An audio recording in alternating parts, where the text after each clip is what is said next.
Deep in the ruthless stretch of the Sonora Desert, where the heat alone can kill and survival is a daily gamble, a vital U.S. military supply route has quietly become a battlefield, and the Sonora Cartel just turned it into their personal hunting ground. Led by the notorious Vicente El Coyote Ramirez, the cartel believes they've set the stage for their boldest move yet, hijacking a heavily guarded American convoy packed with cutting-edge medical tech and next-gen tactical gear worth over $300 million. But what El Coyote doesn't know?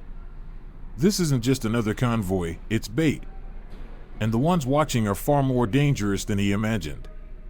Commander Jack Morrison and his elite Navy SEAL unit have been waiting for this exact moment. 3 months of missing shipments. 3 months of surgical cartel ambushes. And now, the trap is finally set. As night falls over the unforgiving desert, 6 of America's deadliest operators prepare to send a message, one the cartel will never forget. What's about to unfold isn't a mission. It's a reckoning. The cartel thinks they've already won. They're celebrating. But they have no clue that shadows are closing in. Ghosts who've turned the desert into a weapon. Warriors who strike without warning and disappear without a trace. This is the story of how the most powerful cartel in Mexico learned the hard way. Some forces you don't challenge, some units you don't provoke, and some weapons you never, ever steal. Before we dive back in, let us know where you're watching from, and if you're feeling this story, hit that subscribe button, because tomorrow, we've got something even crazier in store. Now back to the ridge, where El Coyote stood, eyes fixed on the distant convoy, desert winds tearing at his high-end tactical jacket. Through high-powered binoculars, he saw exactly what his informants predicted, 3 armored trucks in standard formation. Radio chatter confirmed the intel. No air support. No surprises. Just another soft target. He gave the order, begin the operation. 15 kilometers away, Commander Morrison was watching the same scene unfold. Hidden across the harsh terrain, his 6-man SEAL team lay in wait, patient, silent, deadly. They'd staged everything perfectly, even broadcasting a fake signal from the convoy to sell the illusion. Morrison whispered, "Ghost status. 3 technicals on the move. Heavy weapons. 20 tangos, well equipped," came the reply from Chief Wilson on Sniper Overwatch. They even had medics in the back, anticipating casualties. The cartel was adapting. Getting smarter. But also more predictable. The plan? Let the cartel follow the exact same blueprint as before. Only this time, every move was expected. Every action counted on. And every exit? Blocked. Then El Coyote gave the final call, commenced the attack. Vehicles burst from the dunes like predators, surrounding the convoy in a flash. The lead technical opened fire, disabling the front truck. The drivers responded just as trained, evasive maneuvers that steered them straight into the kill zone. To the cartel, everything was going according to plan. But to Morrison's team, this was the moment they'd been waiting for. "Time to shake their confidence," Morrison said. "Ghost, take the shot." One suppressed round from Wilson's rifle dropped the lead gunner. Then 2 more shots, precise, surgical, tore through the cartel's formation, sowing chaos in seconds. What the hell is happening? El Coyote barked, spinning around, trying to locate the source. His radio exploded with confusion. Shots from nowhere. Enemies they couldn't see. This wasn't random resistance. This was an ambush. And the hunters had just become the hunted. "Counterattack tank, cut off their retreat," Morrison ordered. "Tech, jam their comms. Time to show them who they're really dealing with." Thompson's team detonated the preset charges. Massive boulders came crashing down onto the only viable escape route, sealing the cartel's forces inside a kill zone. Simultaneously, Parker activated the electronic warfare suite. In seconds, the cartel's communications network was dead. No orders. No coordination. Just confusion and fear. What was supposed to be a flawless ambush was rapidly transforming into a deadly trap, but not for the convoy. For the attackers. Sir, movement at Waypoint Charlie, Torres reported from the mobile command center. Their reserve unit is mobilizing. Morrison didn't flinch.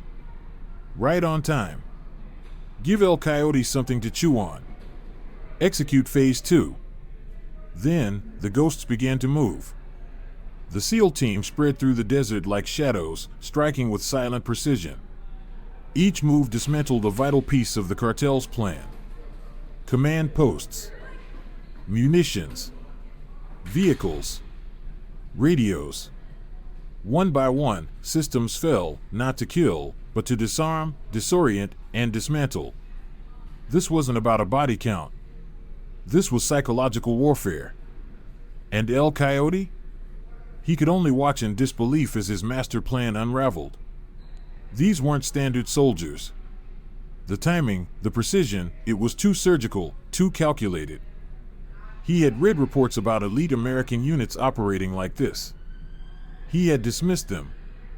Navy SEALs, he whispered, the realization hitting like a gunshot. Abort. Get everyone out. But it was already too late. Every attempt to retreat met with lethal resistance. The convoy he believed was the prize had been bait all along. The cargo? Handpicked to lure him in, and it worked. Sir, Torres called out again, they're falling back, looks like a scorched earth withdrawal. Intel suggests they'll try to burn everything and disappear. Morrison nodded. Let them run. We want survivors. Someone has to carry the message. Gunfire echoed across the Sonora as America's deadliest warriors dismantled what had been the cartel's most ambitious operation to date. But this wasn't the end. It was only the first act. This mission was never about a single convoy. It was about exposing something far bigger. Something buried deep. Far away, in a hidden cartel hideout, El Coyote trembled slightly as he dialed a number he hoped he'd never use. The connection clicked. We have a problem, he said, switching to English. They knew we were coming. Someone betrayed us. The voice on the other end was calm, controlled, American. Impossible. The intel was perfect. Unless, the pause was long. Get your men out. Destroy everything. Accelerate the timetable. As the sun dipped below the Sonora horizon, painting the sky blood red, Morrison stood motionless, watching the last of the cartel forces vanish into the growing darkness. Phase 1 was over. But the real mission, the one that would uncover a conspiracy stretching far beyond this desert, was just beginning. The team moved through the smoking battlefield with methodical calm. Wrecked vehicles. Burnt-out equipment. Acrid smoke still hung in the air. Through their night vision, the SEALs saw what no one else could, proof this wasn't just a cartel job. Sir, found something, Rodriguez called out, holding charred documents. This isn't cartel-level intel. These are military-grade plans. Morrison crouched beside him. The papers showed not just convoy routes, but U.S. response protocols. Exact movements. Timing. Strategy. Someone leaked this, Morrison muttered. This was never luck. Ghost approached, rifle slung. Makes sense now. They were too precise. They didn't just guess our moves, they knew them. Tech arrived, carrying a half-destroyed laptop. Sir, their network was encrypted using protocols similar to ours. This isn't standard cartel tech. Commander, Torres cut in again. Intercepted comms say they're retreating into the Sierra Madre. Multiple compounds in the mountains. Could be regrouping. Morrison exhaled. Of course they are. And they're not alone. Tank, status on the prisoners? 3 captured, 2 wounded. All foot soldiers, except 1. Tattoos indicate former Mexican military. Suddenly, a new voice cut through the comms. Commander Morrison, this is Agent Reyes, DEA. I'm 5 minutes out. We've got something you need to see. Morrison exchanged glances with his team. The DEA wasn't supposed to be here. Copy that. We'll meet at the convoy. Meanwhile, 30 kilometers away, in a dark, makeshift hideout, El Coyote stood in front of a flickering satellite feed. On the screen, 3 shadowy figures appeared. One of them, his voice unmistakably American, leaned forward. "You walked into a trap," he said calmly. "So tell me, what did you see?" "They weren't trying to stop us," El Coyote replied. "They were observing. Testing us. They let some of my men escape. The convoy, we never got close enough to verify the cargo." "It doesn't matter," the figure interrupted. "Containment is what matters now. Your network is compromised. Initiate Protocol Black." El Coyote's face went pale. "But that means everyone involved." "Exactly. No loose ends." At the ambush site, Agent Maria Reyes stepped out of an unmarked SUV, her tactical gear making it clear she wasn't just DEA.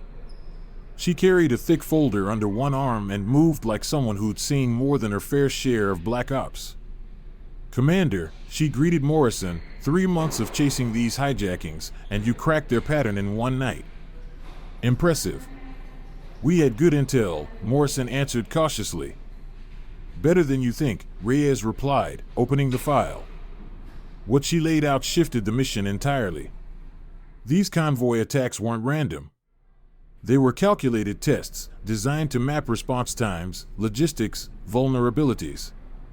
Step by step, the cartel had been reverse engineering the U.S. military's border security system. "Commander," Tech called from the captured laptop. "I've cracked the first encryption layer. This isn't just about convoy routes. They've got intel on 6 border installations, full layouts, protocols, everything." Reyes nodded. "That matches what we found. These hijackings? They were cover. Smoke and mirrors. The real operation was recon, mapping our entire defense grid." Morrison scanned the documents spread out across the hood of a vehicle. The detail was surgical. The kind of precision that doesn't come from street-level criminals. "This level of coordination," he muttered, "they're not just stealing cargo. They're preparing for something much bigger. And someone's helping them," Ghost added. "This isn't cartel style. This is professional." Suddenly, static burst through the comms, followed by Torres's voice, tense and clipped. "Commander, we've got movement. Large convoy leaving Ciudad Negro. They're burning documents en route." Reyes went pale. "Protocol Black," she said grimly. "They're cleaning house. Killing anyone tied to the operation." Morrison didn't hesitate. "Gear up. We move in 5. Whatever they're trying to erase, we need to get to it first." "Sir." Tank called out. "One of the prisoners is talking. Claims there's a main compound in the Sierra Madre. Some kind of command hub they've been building for months." "That fits," Reyes added. "We've seen unexplained construction spikes in that region. But it's tough to monitor. Terrain's a nightmare." Morrison turned to his team. "Listen up, this is no longer about a few hijacked trucks. We're up against an enemy with inside intel, advanced logistics, and real-world combat experience. This isn't a cartel. This is something else. We're going to find out who they are and what they're building." "And the cleanup squads?" Ghost asked. "We won't save everyone," Morrison said, voice like stone. "But everyone they try to silence might lead us to the truth. People this organized don't burn their own unless they're terrified of what they know." Tech raised his head again. "Commander, I just pulled the last data dump. The frequencies they're using, they're military. Not just encrypted. Structured. Someone high up is feeding them." Morrison nodded. "Then we find that someone, too. Gear up for mountain warfare. We're going off script.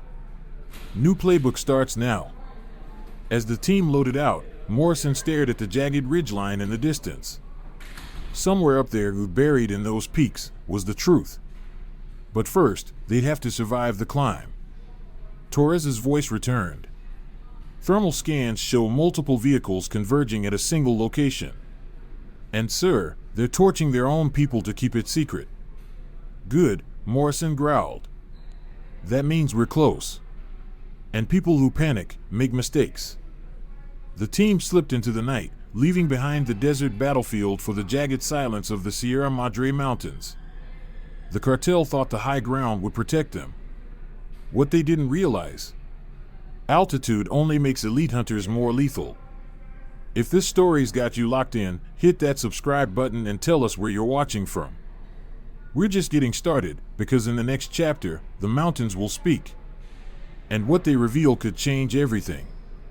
Zone Red. Morrison processed the unfolding tactical situation with cold precision. They know these mountains, he said. Probably have fallback positions already in place.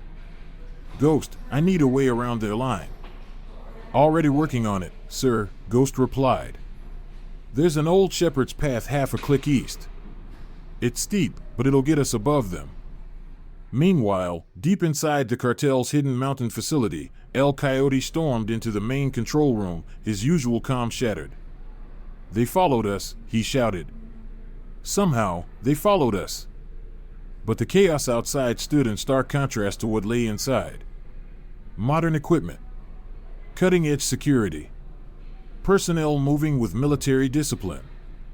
This wasn't a cartel bunker, it was a command center. Standing in the shadows was Colonel Richard Hayes, U.S. military insignia still on his uniform, a ghost in the wrong war. Calm yourself, Hayes said, stepping into the light. This facility was built to withstand military assault. Even SEALs won't break in easily. You don't understand, El Coyote snapped. They're not just coming for us, they're learning. Every move we make, every step we take, they adapt. Hayes turned to his comms officer. His voice was ice. Initiate Protocol Omega. Burn everything. And release the prisoners. Back on the mountain slope, Morrison's team split. Ghost and Tank flanked high through the ridges, while Morrison led the others along the hidden shepherd's trail, using the cover of pre-dawn to advance undetected. Contact front, Ghost whispered into comms. 2 sentries. Professional stance. Not cartel. Take them, Morrison ordered. Ghost's suppressed rifle coughed twice, the sound lost in the wind. The team advanced, Reyes kneeling beside the fallen guards. U.S. military issue weapons, she muttered. Recent production. This gear isn't stolen. It was issued. Commander, Tech called out. I'm picking up distress signals. They're releasing prisoners from inside the compound. Morrison narrowed his eyes. It's a diversion. They're flooding the terrain with heat signatures to confuse our tracking. Classic counter-surveillance. Then the mountains came alive. Gunfire burst from hidden defensive nests. Bullets ricocheted off rocks. Smoke and debris kicked up as Morrison's team dove for cover. Multiple shooters, interlocking fields of fire, Tank reported. This is a full-blown military-grade defense net. Morrison keyed his radio. Ghost, we need that high ground. Working on it, sir. But they're dug in. These guys aren't playing. As dawn broke across the Sierra Madre, the SEALs fought inch by inch, using discipline, coordination, and sheer force of will to press through the enemy's outer layers. But something felt off.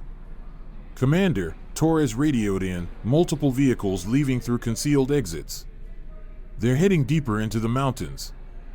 They're not running, Reyes said grimly. They're evaluating. Pre-planned. This place was always meant to be disposable. As they advanced, defenses grew more complex: turrets, laser sensors, reinforced corridors. Morrison's team fought their way to the facility's main entry, and that's when Tech's voice came through, sharp and urgent. Sir, these systems. These are our protocols. U.S. cyber defense software. Current gen. Inside, Hayes watched the feed with rising concern. Your men are dying for nothing, Vicente, he said, turning from the monitors. It's time for the final contingency. You want to bring down the mountain? El Coyote said, stunned. This facility can't be compromised, Hayes replied. The operation is bigger than either of us. Morrison's team broke through the outer ring. The inside looked more like a Pentagon annex than a cartel lair. Clean halls, secured labs, shredded documents still warm. They missed one, Reyes said, grabbing a half-burned folder. These are deployment orders. They're planning something massive, and soon. Commander, Tech shouted, I'm reading explosive signatures all over the complex. They've rigged this place to blow. Morrison's decision was instant. Fall back. Everyone out. Now. Alarms wailed. Lights flickered. Explosions echoed as the facility began to tear itself apart. The mountain trembled. Walls collapsed behind them. They sprinted through the crumbling corridors, bursting out into the open air just as the entrance caved in behind them. Torres, do you have eyes on those vehicles? Morrison barked. Affirmative, sir. They're moving toward the old mining complex at Punto Negro. Satellite shows heavy activity there. Morrison looked out at the distant ridge, the direction their quarry had vanished into. The mountain may have collapsed, but the trail was far from cold. If anything, it confirmed what Morrison already knew. They were finally on the right track. This mission was never just about stolen tech. It was about betrayal, conspiracy, and the kind of enemy that hides behind your own flag. If this story has you hooked, hit that subscribe button and drop a comment with where you're watching from, because in the next episode, the real enemy steps into the light. They sacrificed a multi-million-dollar facility and dozens of trained men just to protect whatever they're hiding. Morrison steadied the wreckage as his team regrouped on the ridge. We must be close to something big. Tech stepped forward, tablet in hand. Before their systems went dark, I managed to extract coordinates. Multiple sites spread across the border region, each with the same security profile as the mountain facility. Reyes went still. It's not just one bunker. It's a network. Morrison turned to his team. The rising sun painted long shadows across the Sierra Madre. Somewhere ahead, their real target waited. They think these mountains will shield them, he said. Time to show them how wrong they are. The abandoned mining complex at Punto Negro sprawled across the mountainside like a scar from another era, rusted steel bones and crumbling concrete now repurposed into a fortress. To the untrained eye, it looked like decay. But for Morrison's team, it was a battlefield. They approached from multiple vectors, using the terrain and shadows cast by the afternoon sun to stay hidden. Thermals reading at least 30 heat signatures, Ghost reported from his overwatch position. Main concentrations in the central processing building. Perimeter patrols, small units, tight movements. Military discipline. Tech worked rapidly, fingers flying across his screen. Encrypted comms. Military-grade rotation. But the structure's familiar. They're using an altered version of our own frequency protocols. Loading bays active, Torres added. Multiple vehicles moving equipment. Whatever they're planning, it's about to launch. Inside the complex, a makeshift command center pulsed with activity. Surveillance feeds. Tactical displays. High-end communications gear, all inside what was supposed to be an abandoned facility. Colonel Richard Hayes stood with arms crossed, eyes cold, while El Coyote paced like a caged predator. Your men failed, Hayes said, his voice flat. The mountain base is gone. Half our operational advantage, gone. My men? El Coyote snapped. They were your soldiers, too. You said this mission was foolproof. You never said Navy SEALs were involved. Because they weren't supposed to be. Hayes turned away. Status of the other sites? All online and standing by, his comms officer confirmed. Awaiting final authorization. Outside, Morrison's team split into 3 elements, a coordinated web tightening around the complex. Ghost and Tank held high ground overwatch.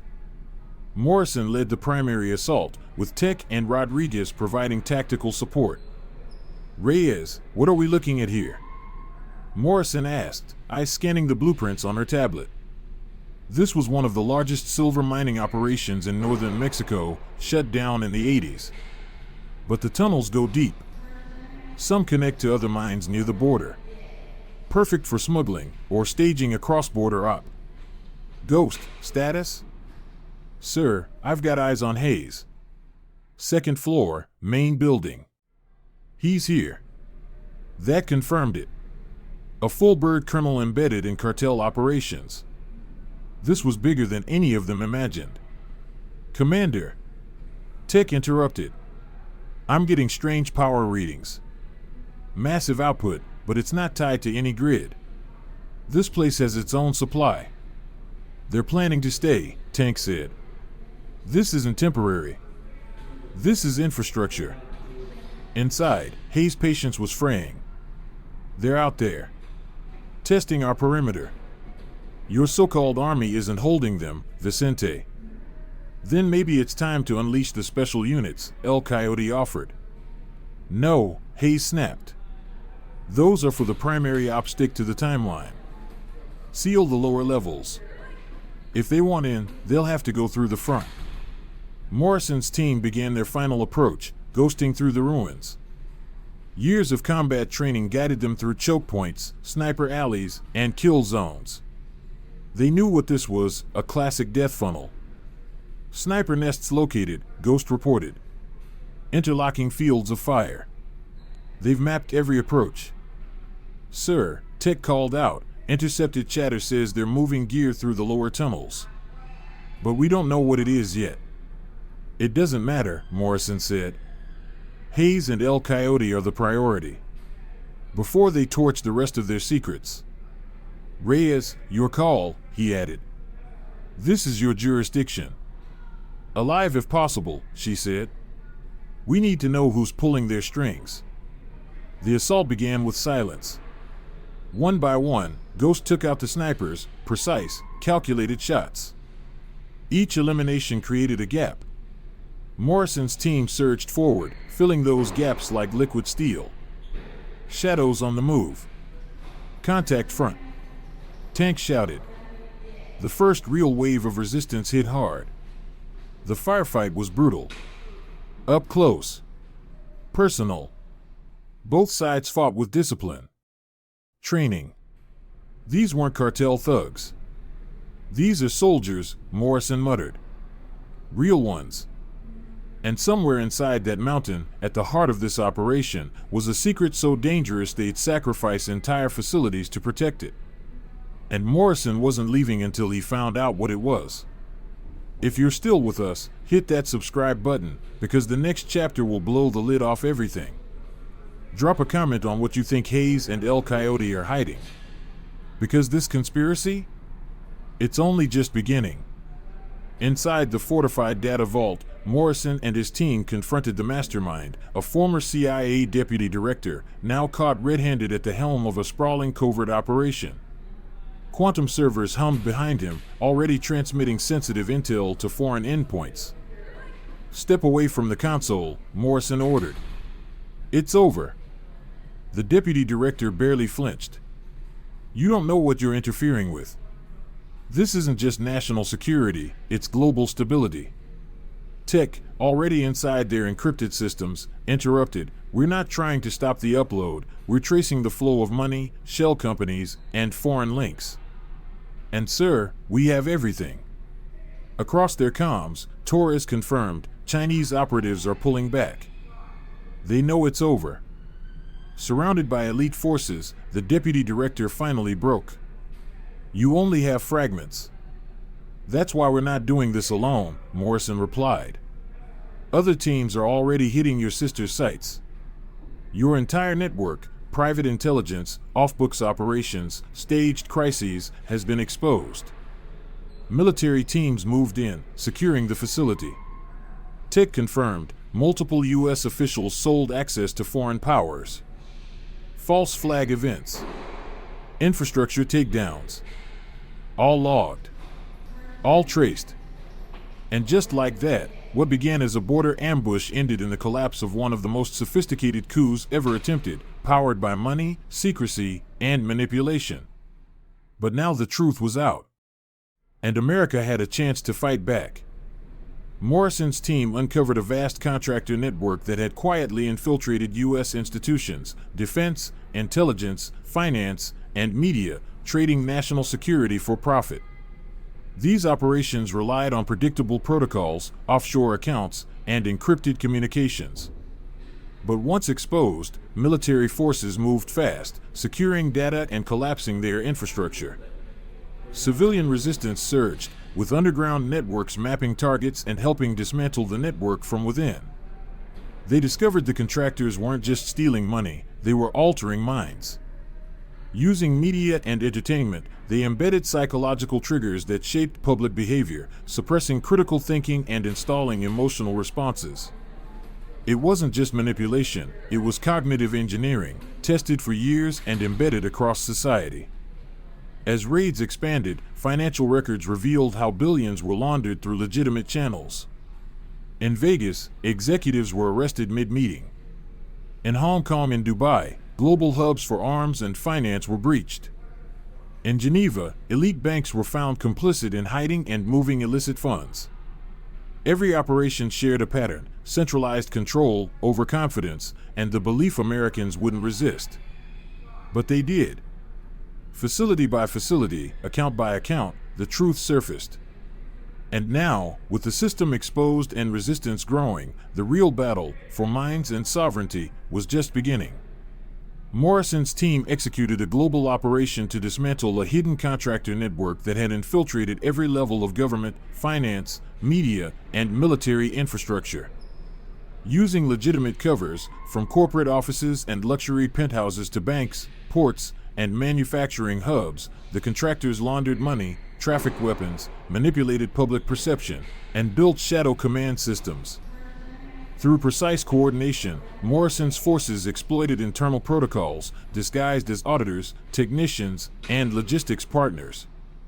One by one, facilities fell: weapons factories in Mexico City, command floors in Singapore, laundering hubs in Geneva, smuggling vessels in Dubai, and elite leadership hiding in Hong Kong and Moscow. Each breach exposed vast documentation, command structures, contingency plans, financial trails, and social engineering systems designed to reprogram human thought. As the final bunkers were breached and master files recovered, it became clear the contractors had built an empire on secrecy and overconfidence. But every plan, every protocol, was turned against them. Their leadership was captured, assets frozen, and influence severed. With the mission complete, Morrison briefed the Pentagon, the White House, and the UN. All confirmed, global contractor operations were eliminated with zero residual capacity. Intelligence validated full success. The war, once hidden in plain sight, was now over. Finally, Morrison reflected alone on the cost, the sacrifice, the legacy. He visited Arlington. He walked Langley. He sat quietly at home. The battle was not just external, it was personal, spiritual, generational. Through discipline, purpose, and unity, victory was total. The mission was complete. The threat erased. The world reclaimed.